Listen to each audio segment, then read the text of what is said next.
make that work, bro. I told everybody.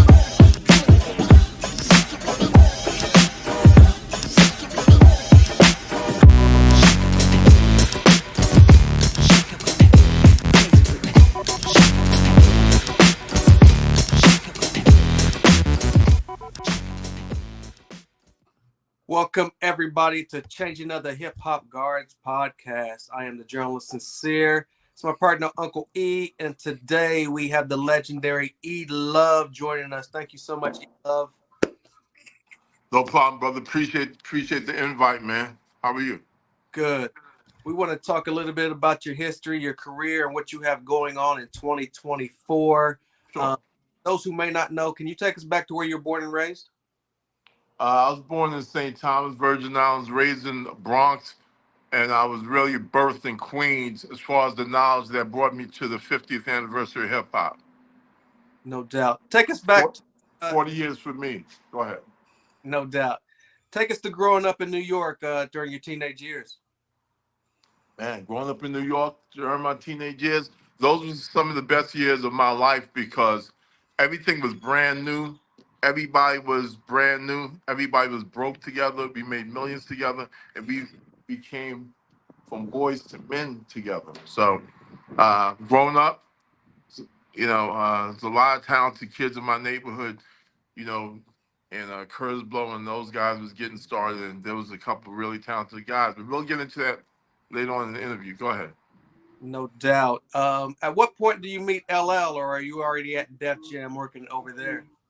Nah, I met Todd. I met Todd when we were kids. We was 13, 14. It was years before Def Jam even came into play. I met him as a kid in my neighborhood, and he was rapping, and every kid in my neighborhood was rapping. But I said, this is the one right here that's gonna go all the way. He was disciplined, the most talented, and sure enough, we brought things to the table that initiated the path to where he is right now. What years would you say that was when you were watching Todd do his? This was early '80s. I mean, we were working early '80s. We signed with Def Jam and Russell and Rick, '84. This was before that. This was 2, 3, 4 years before that. Yeah. So do me a favor though, can we go back a little bit before meeting Todd LL Cool J, man, and talk a little bit about your growing up as a kid? It's something really interesting that, if you don't mind, I wish you could share with us. Um, what was your relationship, or what's your connection with the famous show that I used to love watching when I was a kid called Wonderama? Oh man, now brother, I'm so glad you brought Wonderama up. I was about 7, 8 years old as a kid. I was living in the Bronx, right? Okay. And my neighbors, I had two neighbors, they were producers. At that time, I was 7, 8 years old. I had no idea what a producer did. Didn't even know anything about a producer, but one was a black chick, the other was a white chick. They lived together. I see them leaving every morning early, coming back late every day. I'm like, oh, what do you got girls do? He said, we're TV producers. I'm like, what are you producing? Oh, we producing a show called Wonder Woman. Wonder Woman, that's my favorite show. Yeah. I watch Bob McAllister every Sunday. They Yeah. said, okay, we can give you a ticket. We'll bring you that. No, I said, no. I'm going to need 2 tickets for me and my 2 sisters. They said, okay. So they got us 3 tickets. They drove us to Manhattan. And, when I was a kid, I was very observant because I'm watching everything. I'm watching commercials like crazy every day. So I'm analyzing. We pull up to the building. We see this long line of kids around the block, all white kids, 1 or 2 Asians, maybe one Latino in there, but no black kids. So we get out the car, we park the car, we get in the line. So you see all these white kids and 1 or 2 Latinos, then you see these 3 black, really dark kids at the end of the line, right? So you're like, whoa, it was like Jim Crow back in the days there, right? Okay. So we finally walk inside with my 2 sisters, one older, one's younger, and we're walking. I hear a voice from home. That's Bob McAllister. Hey guys, I'll be right back. I ran right up to Bob McAllister. I said, hey Bob McAllister, you're the best host in TV. Keep up the good work. Now I just interrupted this man production meeting. He has like the director, DP, the light guy, they all talking. I just barged right in the middle of the mix, hand that Bob. You're the best host in TV. Keep up the good work. He said, what are you doing there? I said, I'm here to win something. I'll be in the audience. He said, I'm definitely picking you, right? 4 or 5 people, and he finally picks me, right? Now, the gist of the show, he would pick you, you would come down, he would ask you a question. The question he asked me, what was the name of the bird on Sesame Street? When I was a kid, I never watched TV. The content, I used to watch the content, but I used to turn down the content and only watch the commercials, right?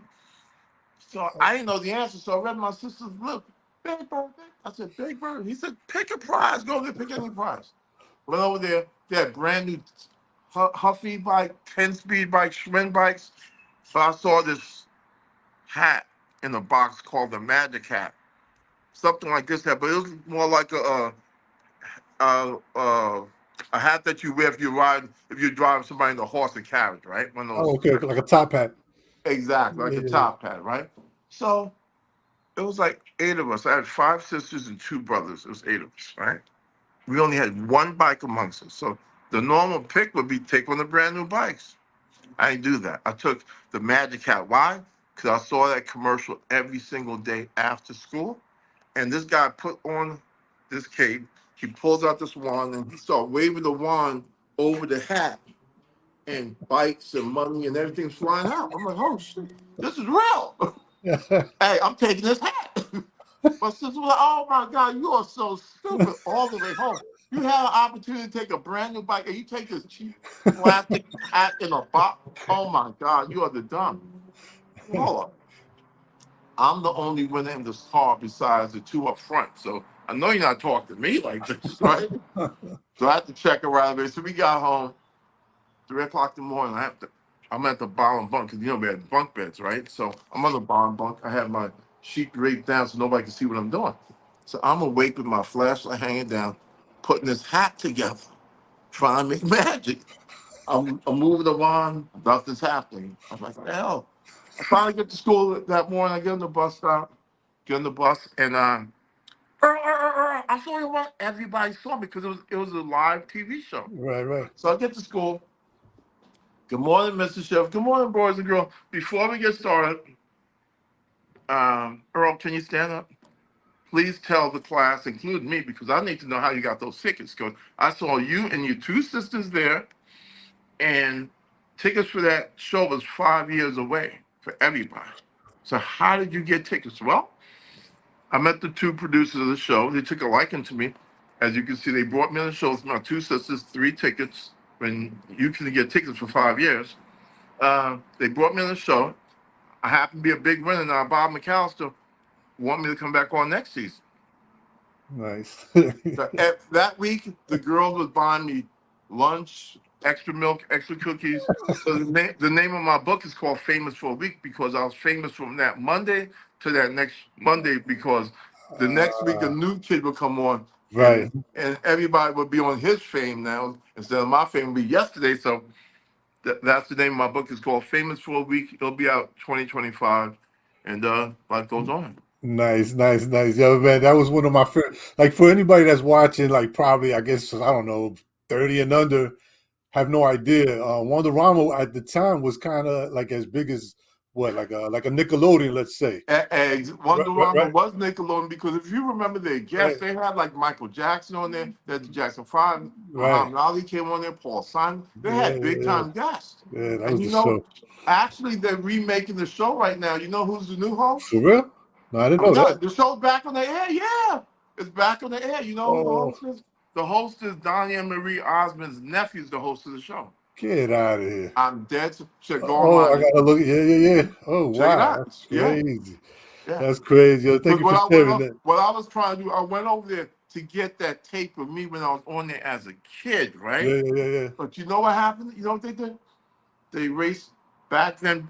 Producers didn't think like now. Content's king, right? But Right. back then, they erased over the tapes to save money. Okay. They Oh, that's erased the, crazy. they erased the content. Imagine seeing Michael Jackson and the Jackson 5 when they were Oh teenagers. man, that's crazy. Muhammad Ali, Paul Simon, young Paul. I mean, come on. That's Right, right, that's priceless content. right, right, right.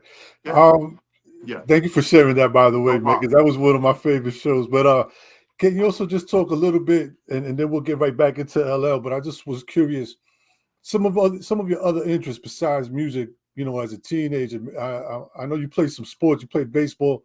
Did you have any aspiration as maybe going into sports or anything like that when you were growing up? No, you know what I wanted to do when I was a kid growing up? I've always wanted to get involved in video games. I've always Really? been a gamer. Okay. I played, Pac-Man, Spider, Centipedes. I played every game back in the days really well. So I've always wanted to get involved in the gaming industry, and I happened to meet one of my partners at that time a couple of years ago. Her name is Rika Mornaka. She's a composer, right? For Okay. Metal Gear Solid 1 to 5. You gamers? Yeah. Not gamers, but I'm familiar with it. Okay, yeah. She did the. This is System. all a Sony PlayStation game that Okay. sold about 7 million copies worldwide. So we started going to the Comic Cons, right? That's Okay. what led me to the Comic Con. So we moved to Japan 2014, Mm. and I brought Stan Lee, Jeremy Renner to the first Tokyo International Comic Con in 2016. We had 500,000 people there. Wow. Yeah, I mean, this thing was packed, bro. I'm gonna send you. Matter of fact, the trail's on my Instagram page. You just go right now to ELOVE Global. You'll see me with Stanley and Jeremy running the whole nine. Okay, okay. Now that when you're talking about the Japan thing and everything, that's when you were working on the video game that you were doing, correct? Exactly. Yes. Yes. Okay, okay, okay. And that was in conjunction with DraftKings? No, my video game. I got funded by a publicly traded mobile gaming company in Japan because we had created an app that no one else created at that time. This is 2016 now. I mean, I'm Right, working. right. Keep in mind, Oculus just came out March 2016. I was Mhm. developing this 2015.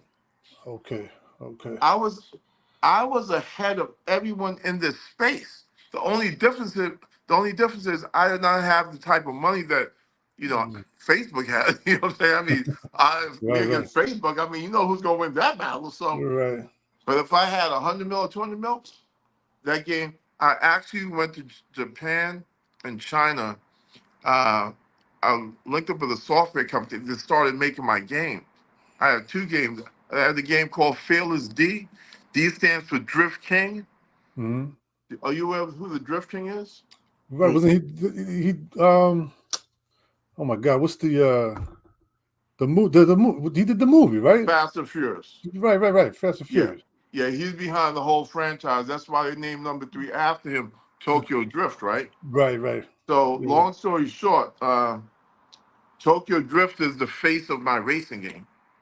Ah, okay, that's the connection. So we Okay. go to all the Comic Cons together, just like we Okay. started 2016 in Japan. We had 500,000 people there in 3 days.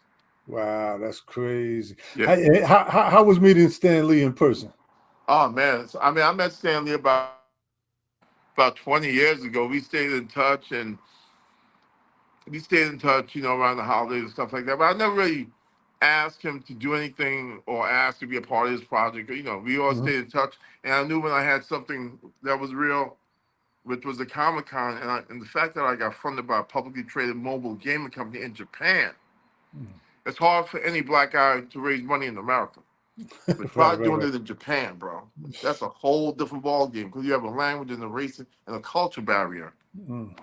But I was able to do it, and we brought Stanley there, Jeremy Renner, and we have the game coming out 2025, and I'm going to be dropping some singles for my soundtrack Okay. this year, 2024. I have Dope, dope.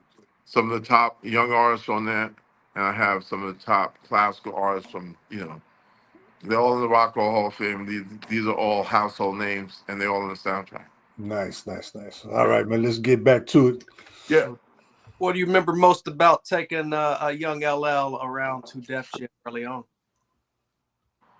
Ah, man, we used to walk from our house to 179th Street train station, save some money so we could buy some pizza when we get to Manhattan.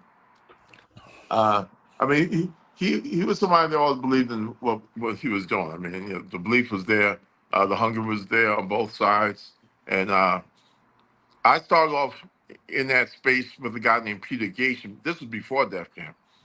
This was the posters, bus stop, billboards. We started the street team in 1945 right around the Def Jam time. But these clubs was going already, so our job was to bring all the sports, entertainment, and Wall Street folks to all the Peter Gation's clubs. So that's how the street team started. We started that in the 80s. That was the tunnel, right? The tunnel Now the and Tunnel, the Palladium. Limelight, the Palladium, and Club USA. Gotcha. Wow. Yeah. What do you remember most about some of those earlier studio sessions? Witnessing LL. Oh man, I mean those sessions was raw because, you know, in the park you perform in one way, but in the studio in the booth it's a totally different ball game because it's just you're in there alone, and it's like like a live performance. You're feeding off the crowd, but in the studio you have to bring it 100% because it's just you in the booth, and you get to be who you are at that point in time. If you could write, you could say it, you could be it. So you have to feel it. For those who may not be, in tune with what E-Love has contributed, could you tell us what you worked on the radio album?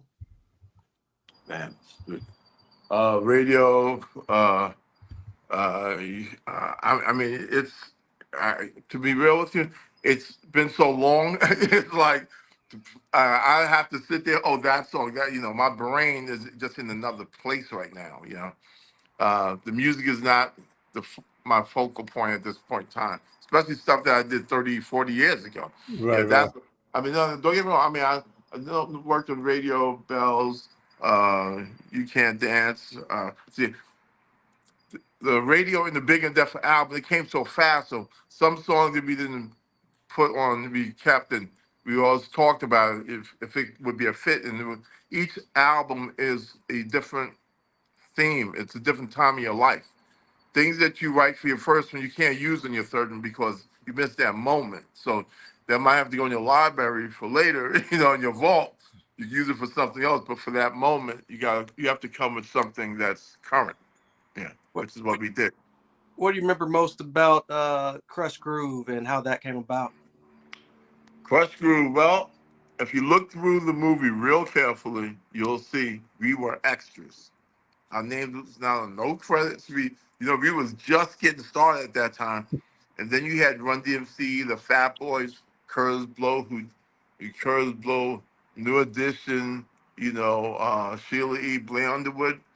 That was Blair Underwood's first role because he was a TV actor at that point in time on One Life to Live. I know because my mom used to force me to watch it. Every time I get home from school, sit down. Don't talk to me. Talk to me during the commercial. Okay, all right, yeah. So the way how the whole thing came about, we were extras, and I used to talk to one of the producers. Rest in peace, George Jackson. I'm talking to George every day. I'm like, George, is there any way that we can, get a line or eat? Let me tell you something. It took us 2 years to get this money, a year and a half to work in the script. We had to attack, and we know what each person's gonna say every single day. Okay, just calm down. Just keep moving that stuff. You guys will get your shot sooner or later. Okay. So I'm reading the sides every single day. So the next day I read the sides. I'm like, okay, there's an audition here. This girl's walking and she's singing. So hold up. Why are we just walking right after she walks out? They don't have to move the set. They don't have to do anything. Keep the cameras rolling. That's all you gotta do. To George, is there any way we can just right after this girl come out audition, we just walk right in and do our thing? Let's give it a shot. Perfect. Yo, we got something. What are you talking about? We gonna be on the next scene. What? George, right after she come out, you guys go back in and you just start performing. Jay's gonna act like he's gonna cap somebody, and that'll be the same. Great. We did that. So he performed radio because we didn't have a single. I mean, we didn't have a video for the single radio because somebody overslept and we missed the whole situation. Russell was ticked off with everybody, and that didn't happen. So the movie visual and the soundtrack that became our single for radio. So when everybody saw the movie, they thought that was a single, so they started buying that because our song was they thought was the soundtrack on radio, for the movie. So We saw a lot of singles on that. That's crazy. But so did you? After the movie comes out, right? Um, I'm sure you guys were aware afterwards that that little piece that you guys were in is probably the most classic scene of the entire movie. Yeah. You know what? When that movie dropped, we used to go to Sunrise. You guys know where Sunrise Cinema is? Yeah. You talking about in Valley Stream? Yeah, exactly. We used to Yeah. go to Sunrise and stand right outside the doorway and look around and see film. Yeah. Yeah. We used to do That, that, no doubts about it. that We little used to see, part.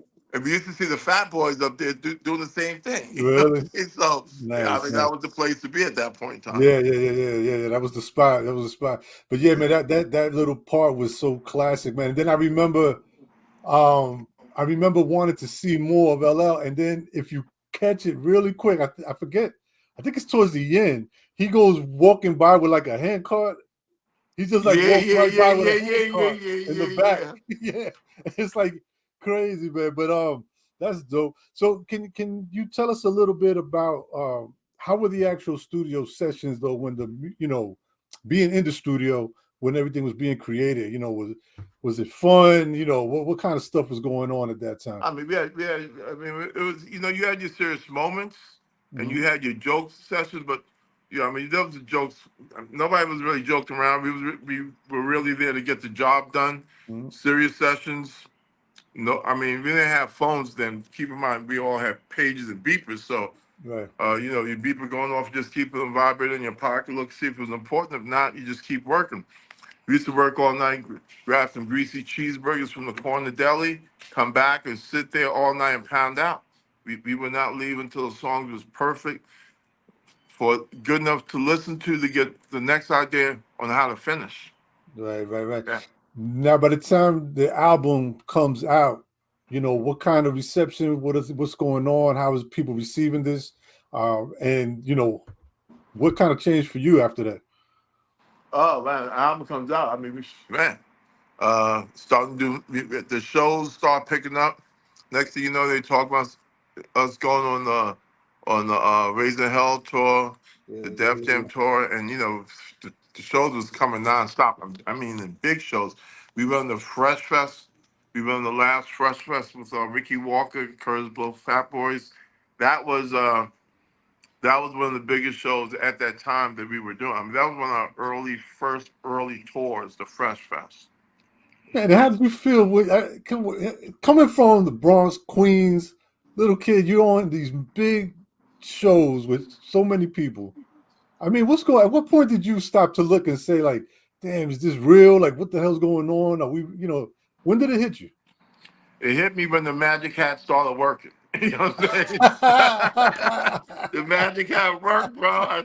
I told everybody, but nobody listened to me. It worked. God. Nah, it started hitting me like right after high school. I was I was just graduating high school at that time. Man, wow, I'm walking to go get some kicks.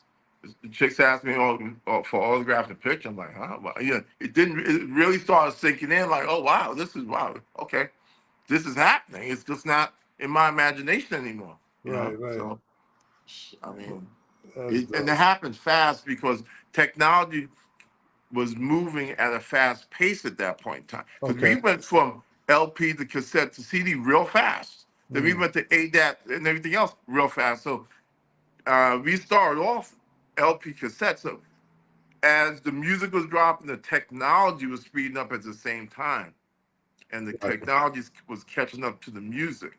I mean, the music was catching up to the technology. Right. Now it's a whole different ballgame. You know, Did you get to witness any of LL's battles? huh? Did you get to witness any of LL's battles? Oh, every single one. I was always there, no All of them? doubt. Yes, What yeah. the which one stands out the most to you? Oh man, I mean, that's uh, If you had to pick one, uh, was it Melly Mel? No, Kumo D. Kumo D. I meant, yeah, I was about to that say that Melly that was. Mel. I mean, that was a classic one, of course. But I'm Yeah, just trying. I'm probably saying Mo Diva was significant. Yeah, yeah. because he would do that song. He would do that in the. We would work that into the show. So we Right. was there every night with this, Did you get So to it became like, wow, okay. did you get to witness them battle in person though? Like outside, not just on record. Did you ever get were they ever somewhere I that mean, I think keep in mind, we started off doing neighborhood battles with everybody in the Queens and the different cities and different okay. Bronx. Yeah, Yeah. I seen about numerous people. I'm trying to think of who. I don't remember the Modi. I, I mean, brain is just. No, I don't think I remember that. He battled so many different people because Yeah, yeah, he yeah. started off as a battle rapper. Right. I mean, he used to battle. The rappers, hip hop. Each artist would do their thing, then they would do battle each other to see who's best. Just Gotcha. like the Gotcha. basketball court. We playing a team, but once in a while, Kobe's gonna want to play against Michael to see who's best. You know what I'm saying? It's just curiosity to see who's gonna win the game. See who's Right, gonna win the right, battle. right. Talk a little bit about how the Public Enemy logo came about. Yeah, man, I got a call from Bill Stephanie. At that time, Bill Stephanie was working for Def Jam, and he was also working for Chuck D and Public Enemy. You know, he was always Chuck's guy. So Bill, when Bill calls you, he's like, "Yo, Chuck wants to see you." I'm like, okay, did I do something? So Chuck called me up. He said, "Ian, meet me at the office." I'm at Def Jam. He said, "Yo, E, there was a picture of you in this magazine, right? Uh, you know, Chuck went to school to be a graphic artist, so that's really his space." So he said, "Yo, I cut the picture out. I'm going to take you and put you under this bullseye right here." So I said, "Why don't you move over like this a little?" And he moved it. He did his thing. Bill was like, "Chuck wanted to use your likeness for the logo." It's great. So they chipped me off. We did a deal, and I've been the logo of Public Enemy ever since. And that happens to be the #1 logo in all of hip hop. And that logo is in every museum around the globe. Wow, That's great. crazy. Talk a little bit about how you got into video production, because didn't you produce a video or two for LL Walking with the Panther?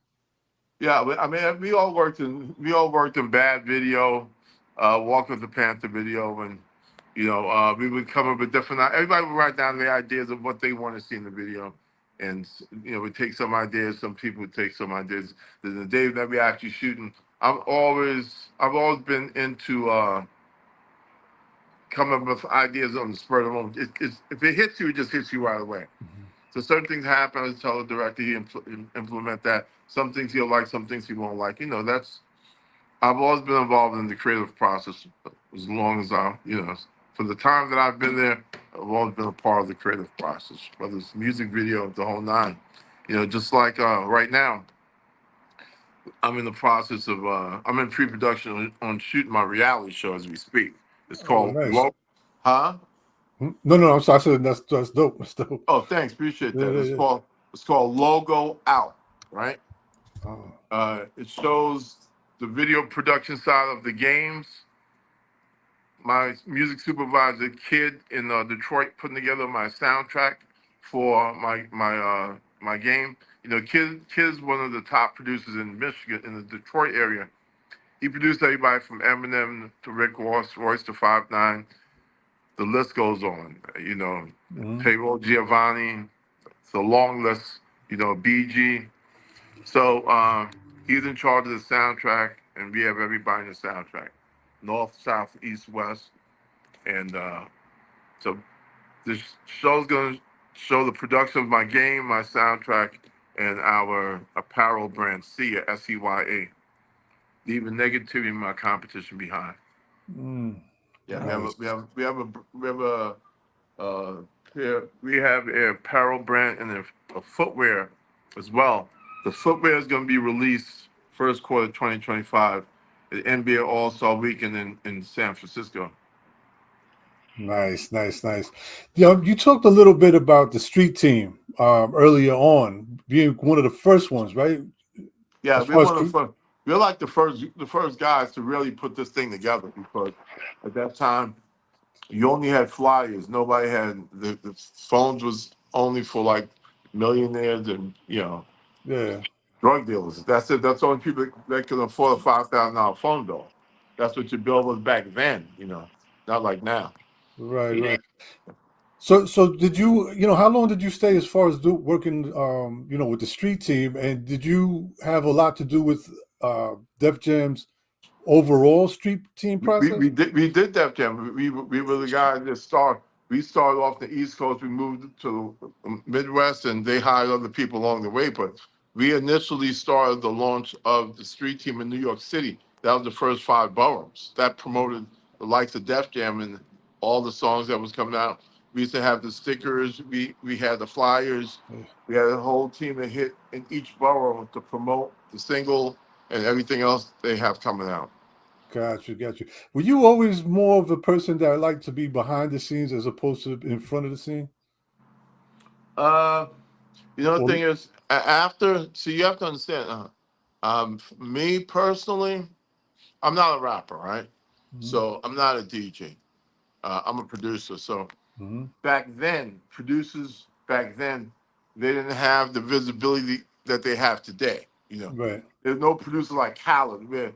Back then, there was no Khaled back then. Yeah, yeah. Khaled is bigger than most groups now. You see what I'm saying? So Right, right. you know, no disrespect to Cal. I'm just saying what he's doing. He has more visibility and more influence than some groups today. So back then there was no Cal. Producers was not valued like they are today. Right, right, right, right. That's crazy though, because you're probably one of the most recognizable faces, in hip hop, and without even really saying a word. You know what I mean? Like just your face, your alone, your you kind of your embodiment was kind of like when you looked at E Love, it represented what hip hop. Like if hip hop was an actual person. What I mean? That's what we looked at The thing is, E Love as. it's like there's 30 teams in the NBA, right? Mhm. Each team has their own logo, and then you have the NBA logo, which is Jerry West, right? Mhm. The PE logo is the NBA logo. Right. Every label has their own logo, but the PE logo represents all the hip hop. Right, right, right, right, right. So Yeah. you guys, man, shows, world tours, selling all kind of records, and movie appearances, almost everything you can ask for. You fast forward, and now you guys are at the Rock and Roll Hall of Fame. Can you 2021. talk to us a little bit about that experience, man? How was it being there around so many greats, and just being on stage with LL and, Well, and I mean, sharing that seriously, I experience? I mean, not to cut you off, bro. No, no, no. I've never looked out in the audience and seen Beyonce, Jay, Paul McCartney, and Taylor Swift at the same time. Wow. 2021, October 2021, Cleveland, Ohio, Rock and Roll Hall of Fame. Incredible night on stage with the GOAT, Eminem, J Lo, looking out, seeing Paul McCartney, Jay Z, Beyonce, Taylor Swift, and Cedric the Entertainer. Crazy. Global. Nothing more to say. Crazy, crazy. And how was it when you guys were on stage, man, performing? What was that energy like? Andrew's crazy, bro. It's like wow. It's like living the dream, man. Did you have any, or did all of you guys have a moment where you're like, man, all the work that we've been putting in from day one before being signed, and now look at, you know what I mean? Because not for nothing. I mean, the Rock and Roll Hall of Fame, I think we can all agree that it is something that's sort of a, monumental point of reaching in somebody's career. Absolutely. It's the equivalent of an Oscar in the music business. Right, right, It's much bigger than the statue. It's a global community of the greatest musical artists on this earth. Period. right, I mean, right, if you look at if you just gotta walk through that place one day, you'll be wow. I mean, to be a part of that fraternity, right, right. priceless, and that's real talk.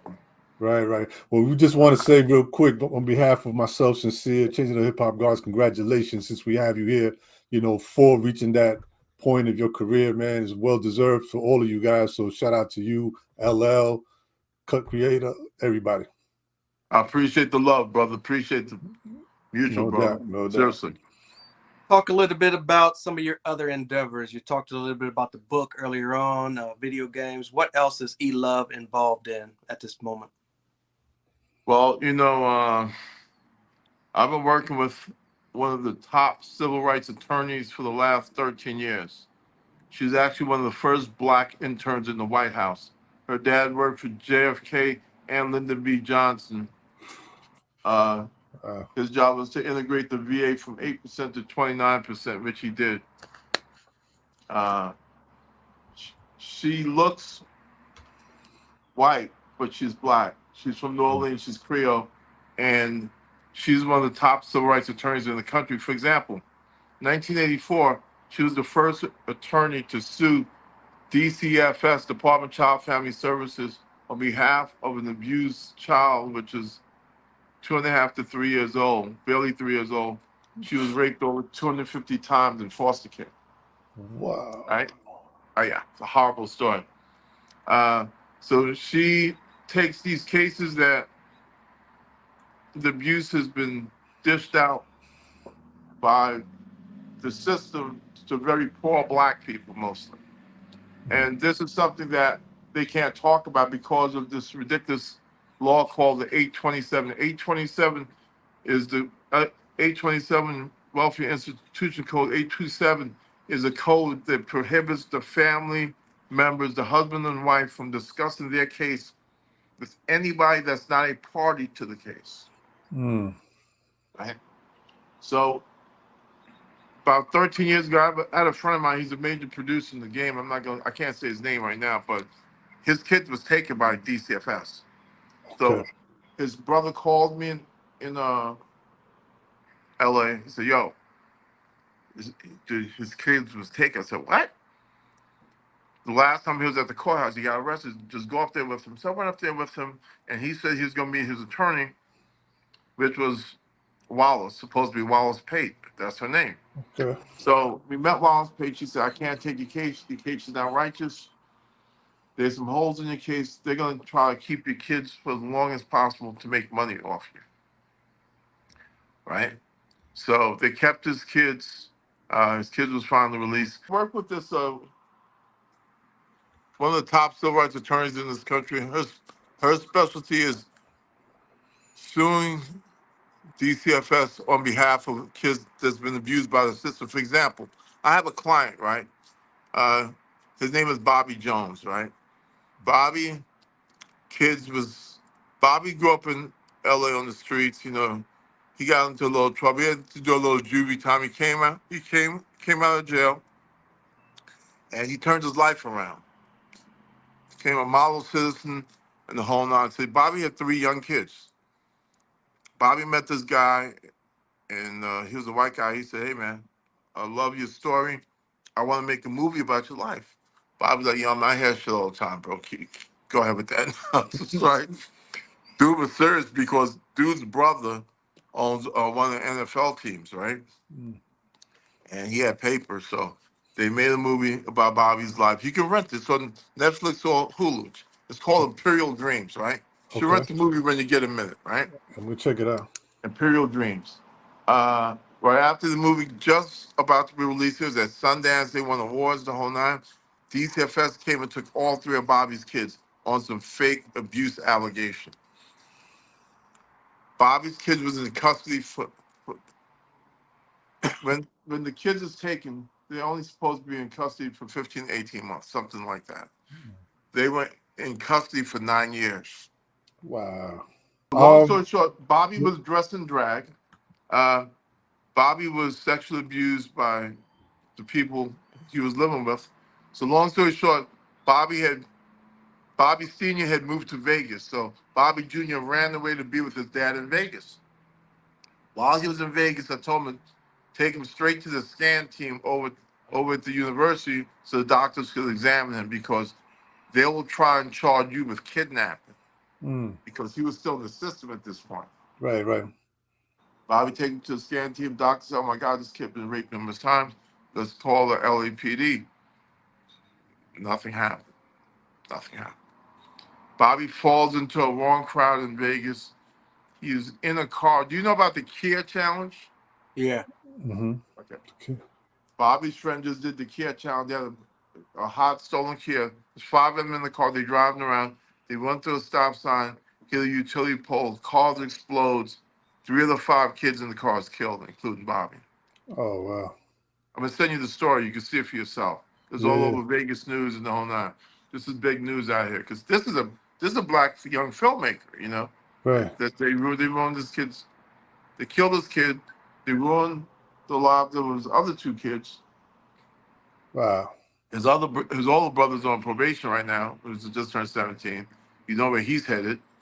So it's not gonna be pretty.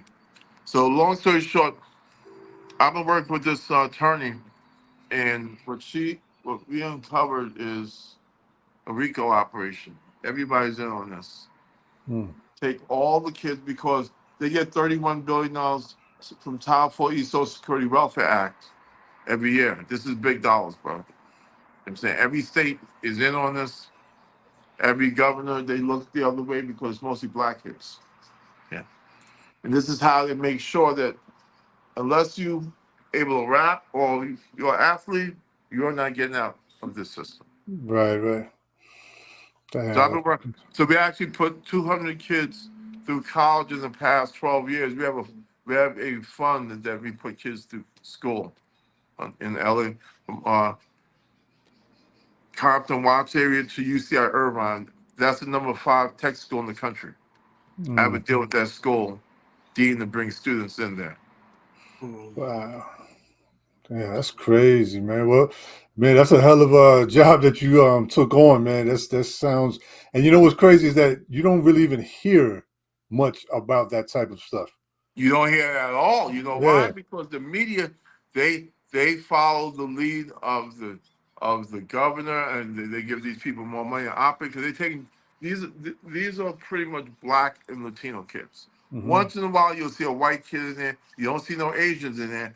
If you see a white kid in there, he's not Jewish. You can believe that. The Jews is not having it. You Right, know what I'm right, right. saying? So and you don't see no Asian chicks in there. Mm. Asian people aren't having it. Because Right. they got money here. They own banks. They own technology companies. They got power in America. They got power. They have their own banks. Koreans, Chinese, Japanese. I know. I live in Japan, bro. So Mm-hmm. uh, Asians, they own banks. They own technology company. They own media companies. Same thing with Jews. Same thing with Latinos. Blacks, we got Bentleys and diamond watches. Mm. Okay. Right, right, right. I mean, don't get me wrong. There's nothing wrong with believe me, I still have my share of nice things. There's nothing wrong with having nice things. But it gets to a point when you have to wear a $10 million watch and take a picture and put up on for people to see. Mm-hmm. Who are you really? You see what I'm saying? Right, right, right, right, right. No doubt. So I do that. I'm also a registered federal lobbyist. I don't know if you had a chance to look at my page closely, but Yeah, when you yeah. go on my page, you'll see me with Danny K. Davis, Mm-hmm. out the 7th district from Illinois in his office. Right. Okay. You spoke about that book. When can we expect that? Oh, probably it's my second quarter around my birthday in April. I should be able to release this thing April or May of next year. I actually probably want to release it during April. Maybe you know what? I might do it next year at the Essence Festival in New Orleans. Mm. Oh, Okay. So I'm saying I might just do it next year at the Essence Festival. sounds good. LL's been teasing his new album for a while now. Have you had a chance to get a sneak listen? And what has your thoughts been so far? No, I heard some. I mean, he played me some songs before. I'm like, I mean, he had different features from top flight artists that's in the game. The songs I heard was fire. I'm like, wow, damn, yeah, you back with. I mean, you back with that. I haven't heard the song that's out now. I just been buried into my own work, but I'm gonna check it out. I just been dealing with two families who is about to get their rights terminated. So that Mm. takes precedence over anything right now. To be really Right, honest with you. right, right. No doubt. So I'm gonna get to it. I'm gonna check it out today. But yeah, I mean, So I know. So I mean, he's not. he's not releasing nothing that's trash. I mean, no, I just want to hear what he's saying, what he's talking about. But yeah, For the people trying to putting out. keep up with E-Love on social media, can you tell us what your handles are on Instagram, Facebook, and everywhere else? My handle's real simple. On IG, it's ELOVE, eLove Global, GLOBAL, eLove Global, and that's the best way. YouTube channel, it's just not. I'm still building stuff right there. I have a bunch of content I need to, shape up. But the best thing is Instagram, eLove Global. I'll follow you back. Follow me there. Peace out. Yes, sir. Just, real quick, just on behalf of myself, Sincere, Changing of the Hip Hop Guards, we appreciate everything you've done, man, in the past, all the contributions, present, and all the success that's coming to you. Good luck with the book, the game, all the stuff you're doing on the other end, man, because that's actually very important. I mean, I know we're talking hip hop, but Yeah. this is part of hip hop too, is making Oh, sure it's that definitely a part our of hip hop. community is This is what well. everybody started talking about at first. It was Melly Mel dropped it Yeah, perfectly. yeah. I mean, and Yeah. it's still going on to this day. Right. So much, that's not an easy job that you're taking on, man. So, Appreciate you. keep going, man. You have our support. Thank you so much, E-Love. Thanks for the Yeah. opportunity. Anytime, brother, my man, bro. You gotta be safe out here. You For too, real. man. Take care of yourself. You too. All right, one. Peace.